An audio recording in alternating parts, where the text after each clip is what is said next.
পাহাড়ি ঢলে আকস্মিক বন্যায় পানিবন্দী সিলেটের ৭ উপজেলার মানুষ। বৃষ্টি কমে আসায় নিম্নাঞ্চল থেকে পানি নামতে শুরু করলে ভেসে উঠেছে ক্ষতচিহ্ন।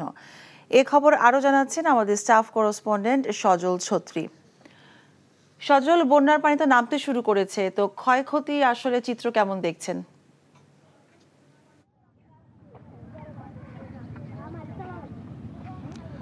নিপা, পাহাড়ি ঢল আর বৃষ্টির কারণে যে বন্যার পরিস্থিতি তৈরি হয়েছিল 5 দিন ধরে কিন্তু 6 লক্ষাধিক মানুষ সিলেটের বন্যা পরিস্থিতির সাথে যুদ্ধ করছে এবং বন্যার পানি নামতে শুরু করছে বেশিরভাগ জায়গা থেকে। দু একটি জায়গায় গোলাপগঞ্জ এবং বিয়ানীবাজার পানির কিন্তু এখনো নামার কোনো লক্ষণ নেই, যেহেতু সুরমা এবং কুশিয়ারার পানি বাড়ছে এবং পানি নামার সাথে সাথে কিন্তু যে ক্ষতচিহ্ন ভেসে উঠছে আপনারা দেখবেন।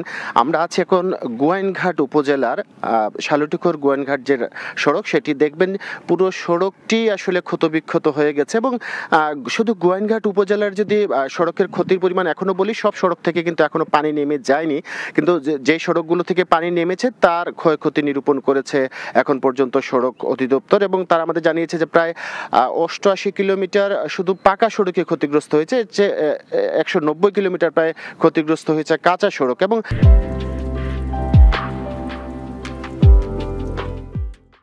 সব মিলিয়ে এখন পর্যন্ত যে সড়কগুলো ভেসে উঠেছে এরকম ক্ষতির চিহ্ন নিয়ে, সেগুলো থেকেই তারা ক্ষতি করে হিসাব করেছে যে প্রায় 103 কোটি টাকার শুধু সড়কেই ক্ষতি হয়েছে।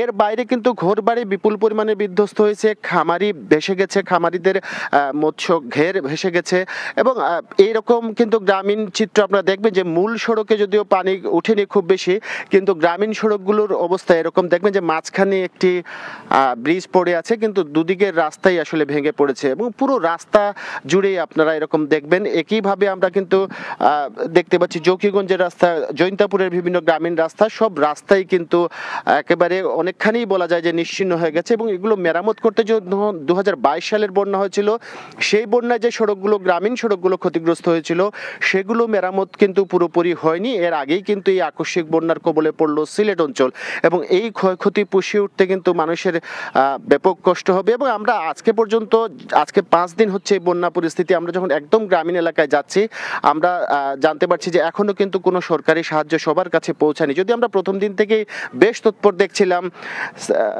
স্থানীয় এমপি এবং জেলা প্রশাসনকে আমরা বেশ তৎপর দেখেছি, আজও আমরা দেখছি যে এই এলাকার এমপি কিন্তু এলাকায় ত্রাণ বিতরণ কার্যক্রম চালাচ্ছেন, কিন্তু আমরা যখন গ্রামের ভিতরে ঢুকছি অনেক মানুষই কিন্তু এখনো সাহায্য পায়নি এবং কোনো সহায়তা না পায় তাদের কিন্তু দুর্বিষহ সময় এখনো কাটছে।